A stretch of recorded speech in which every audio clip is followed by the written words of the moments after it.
ठीक है, ये विषय आपने कई बार उठाया और हम इस पर चर्चा करेंगे। तंवर साहब, हम आज के विषय पर आते हैं। अंबाला में आज एक बड़ी रैली हुई है, आपके नेता वहां पहुंचे थे। हमारी बड़ी बहस का आज का मुद्दा वो है, हम उस पर आते हैं। इस पर आरोप प्रत्यारोप चलते रहेंगे। हम अपने मूल विषय पर वापस आए, इससे पहले हम इंट्रोड्यूस करा दें कांग्रेस पार्टी के नेता सतवीर डागर साहब हमारे साथ चर्चा में जुड़ चुके हैं। डागर साहब, बहुत स्वागत बड़ी बहस पे इंडिया न्यूज हरियाणा पर। हम सीधे संजय शर्मा के पास जाना चाहेंगे।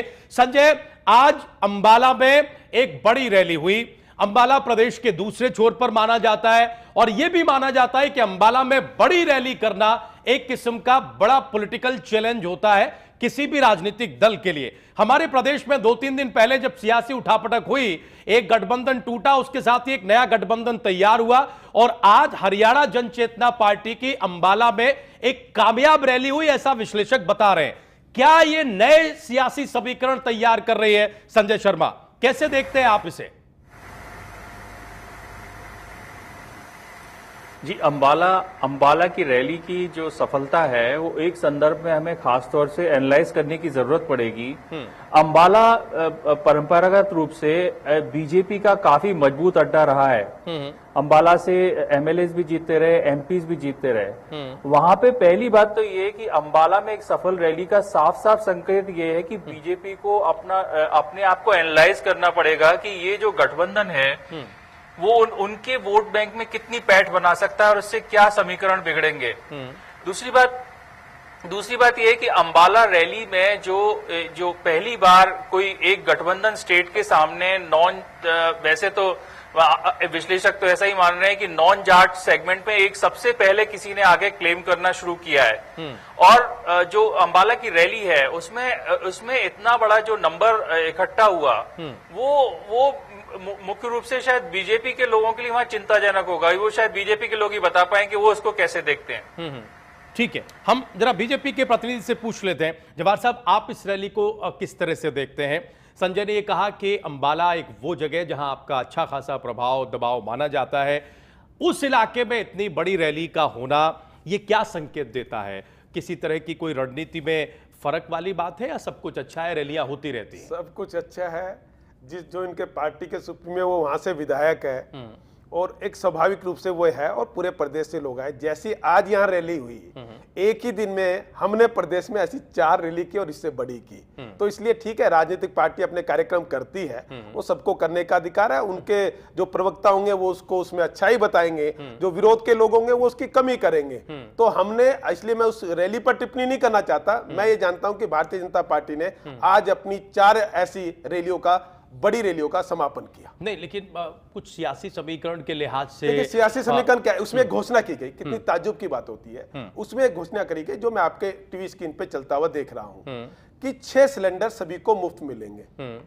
6 सिलेंडर सिर्फ बनेंगे। हरियाणा के 2.5 करोड़ की आबादी है, एक परिवार में 5 लोग मानते हैं, 50 लाख परिवार बनते हैं। उसका जो मैंने हिसाब निकाला, जो हरियाणा का टोटल बजट है 32,000 करोड़ का, उसके 4 गुना वो पैसा बनता है। टोटल हरियाणा पे जो कर्जे आज तक का, जब से हरियाणा बना, वो केवल 80,000 करोड़ का है। और ये अमाउंट जो मैं निकाल रहा था वो उससे भी ज्यादा है। वो 125 कुछ उसका है, 1.25 लाख करोड़ का जो निकलेगा। मतलब इसका सीधा सीधा तरीका ये है कि 50 लाख को आप 6 सिलेंडर से मल्टीप्लाई कर लीजिए, जो सिलेंडर का रेट है वो निकाल लीजिए। हरियाणा के बजट का 4 गुना है। कैसे? नहीं, तो आप सवाल ये उठा रहे हैं कि मुमकिन नहीं, मतलब कैसे कोई भी मुझे इसको सिद्ध कर दे कि हरियाणा का बजट 30 और 32,000 करोड़, इसकी कोई व्यवहारिक जमीन नहीं है। आप ये कह रहे हैं घोषणा के। कोई मुझे बताए, कोई ये कहे हम कर्जा ले लेंगे, तो जब पूरा आज से लेकर 1966 से लेकर हरियाणा में 80,000 करोड़ का कर्जा है, जिसका विरोध हम भी करते हैं और विपक्ष की सभी राजनीतिक पार्टियां करती है, और सिलेंडर पे उससे भी ज्यादा हो रहा है। ठीक है, इनका अगर आप निकालेंगे, इस पे सबके पास कैलकुलेटर है, मोबाइल में सबके, कैसे संभव है? हम जीवन भारद्वाज साहब के पास जाएंगे। हरियाणा जन चेतना पार्टी के मुख्य प्रवक्ता है जीवन भारद्वाज साहब। आपने एक बड़ी रैली की, कामयाब रैली की, विश्लेषक भी इस रैली को बड़ी रैली मान रहे हैं और अंबाला जैसे इलाके में जवाहर साहब ये कह रहे हैं कि जैसी आपने एक रैली की, ऐसी हमने 4 रैलियां की हैं। एक बात, और दूसरा उसमें जो घोषणा की गई जिसमें ये सिलेंडर का जिक्र कर रहे हैं, आपने कहा कि 6 सिलेंडर हर परिवार को मुफ्त देंगे। क्या ये व्यवहारिक तौर पर हो सकता है हमारे प्रदेश में? हमारे प्रदेश का जो बजट है, हमारे प्रदेश में खजाने के जो हालात हैं, क्या उसकी कोई व्यवहारिक जमीन हो सकती है? जीवन भारद्वाज जी।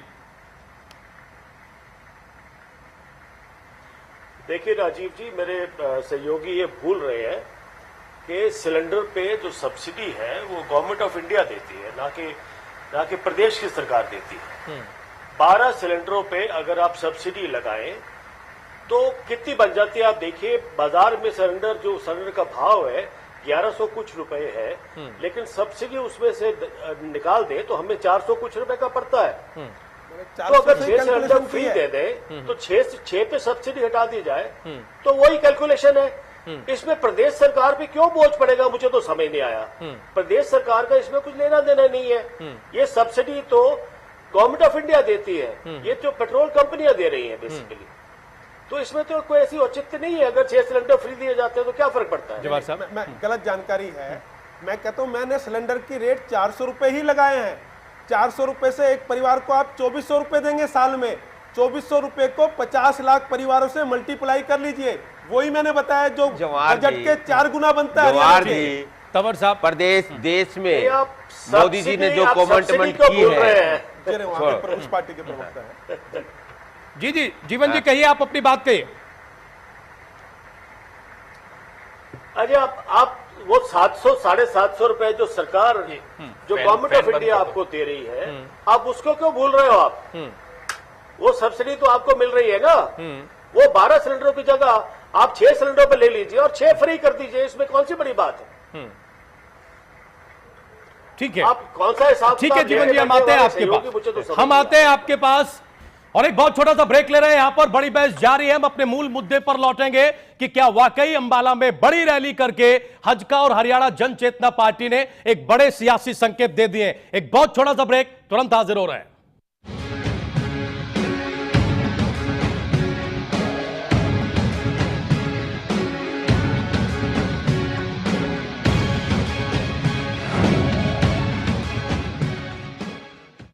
ब्रेक के बाद एक बार फिर से आप सभी का स्वागत है। बड़ी बहस देख रहे हैं आप और बड़ी बहस पे आज हम चर्चा कर रहे हैं कि हजका और हरियाणा जन चेतना पार्टी का गठबंधन, हरियाणा जन चेतना पार्टी की आज की रैली, ये सब क्या समीकरण का इशारा कर रहे हैं। बहुत जल्दी से हम परिचय करा दें अपने मेहमानों से। जवाहर यादव साहब है, प्रदेश प्रवक्ता भारतीय जनता पार्टी। सतवीर डागर साहब हैं, नेता है कांग्रेस पार्टी के। वेदपाल तंवर साहब हैं, वरिष्ठ नेता है हरियाणा जनहित कांग्रेस के। जीवन भारद्वाज साहब, मुख्य प्रवक्ता हरियाणा जन चेतना पार्टी, हमारे साथ जुड़े हुए हैं। और संजय शर्मा, वरिष्ठ पत्रकार, द संडे गार्जियन, हमारे साथ हैं। हम एक सीधा सवाल लेकर तंवर साहब आपके पास आना चाहते हैं कि ये जो आप लोगों का गठबंधन है, इसके क्या चुनावी समीकरण हैं? क्या ये गठबंधन इतनी ताकत रखता है अभी बहुत शुरुआत में, जो भी आकलन आप लोग कर पाए हैं, कि जिनसे आप अलग हुए हैं और जिनकी हवा चलने का दावा किया जा रहा है, उनको आप टक्कर दे सकें?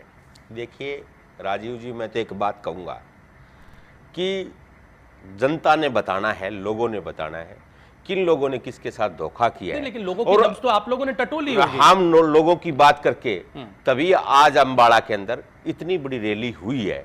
और अंबाड़ा एक प्रदेश का अलग क्षेत्र बनकर के साइड में है, जींद में कोई कर ले। अंबाड़ा में इतनी बड़ी रैली विनोद शर्मा जी ने की है, उससे मैसेज हरियाणा प्रदेश में अंबाड़ा से जो लहर चलेगी वो नांगल चौधरी तक आने जा रही है। और नांगल चौधरी से वो फरीदाबाद गुड़गांव होते हुए मुझे निश्चित तौर पे हमारे दोनों नेताओं ने एक मैसेज कन्वे वहां कर दिया है। वो मेरे को याद आ रहा है कि निगाहें बदलो, निगाहें बदलो, नजारा बदल जाएगा, सोच बदलो, सितारे बदल जाएंगे, किश्तियां बदलने की जरूरत नहीं, किनारे बदलो, दिशाएं बदलो, किनारे बदल जाए।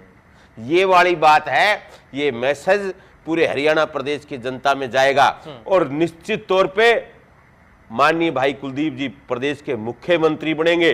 प्रदेश की जनता देख रही है कि जो लोग कमिटमेंट प्रदेश के प्रधानमंत्री ने की हो, देश के लोगों ने किया हो, और इससे उत्साहित होकर के हमारे कार्यकर्ता, जनहित के कार्यकर्ता, आज पूरे हरियाणा प्रदेश में एक माहौल बन चुका है कि जो भी दगा कर रहे हैं, जो आज देखिए क्या चरित्र है बीजेपी के लोगों का। जो कांग्रेस के लोग थे वही बीजेपी में आ रहे हैं, जो 10 साल तक लूट करके खा गए वही लोग वो आ रहे हैं। आज लुटेरे लोग शामिल होकर के प्रदेश को क्या दिशा देंगे। और मुझे तो अचरज इस बात का भी है, प्रदेश के मुख्यमंत्री, प्रदेश के लोग, मैं तो ये कहता हूं कि मैंने कल बयान पढ़ रहा था कि शायद प्रदेश का मुख्यमंत्री भी भाजपा में शामिल हो जाएगा, तो क्यों ये व्यवस्था बदलने के काम कर रहे हैं? क्यों जनता के पैसों पे लूट रहे हैं? वही इलेक्शन लड़ ले, वही मंत्री बना दे, वही मंडल बन जाए, और क्यों पैसे का खर्चा कर रहे हो?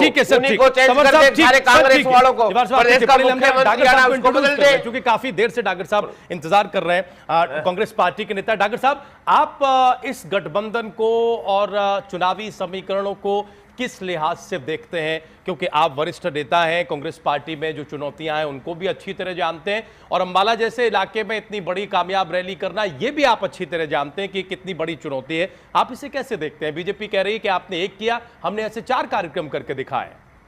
मैं राजीव जी आपसे एक मेरा निवेदन है, तंवर साहब को और जवाहर यादव जी को हमारी पानीपत की भी दिखा दें, इन सबको समेट के उससे दुगनी हमारी देखिए सारे लोगों ने पानीपत की रैली देखी, और डॉक्टर साहब जिसमें ये आरोप लगे कि वो सरकारी रैली थी, पूरे सरकारी तंत्र का इस्तेमाल किया गया वगैरह वगैरह, ऐसे आरोप आप लोगों पर लगे। मधुबन नजदीक है, वहां से पुलिस वाले बुला करके 10,000 बिठा लेते हैं, तो क्या बात है? सुन प्लीज आप बोले, हमने सुना। डॉक्टर साहब प्लीज अपनी बात है, प्लीज कहें सर संक्षेप में। ऐसी कोई बात नहीं, प्रजातंत्र में हर पार्टी को अपना अधिकार है वो रैली करने का, अपनी शक्ति प्रदर्शन का उनको अधिकार है पूरा, परंतु मैं नहीं समझता कि इससे कोई बहुत बड़ा फर्क पड़ेगा। जवाहर यादव जी को अभी सॉरी माफ़ करना, तंवर साहब कह रहे थे कि हो सकता है कि हरियाणा के मुख्यमंत्री बीजेपी में आ जाएं, ये आप लोगों का ख्याल है, और ये सपने आप देखते रहिए, क्योंकि दगा आपको दिया बीजेपी ने, अब डाइवर्ट कर रहे हो कांग्रेस की तरफ। कांग्रेस अपने दम पे सरकार बनाएगी, इस रैली से हमारी पार्टी पे कोई फर्क नहीं पड़ता, करने दीजिए।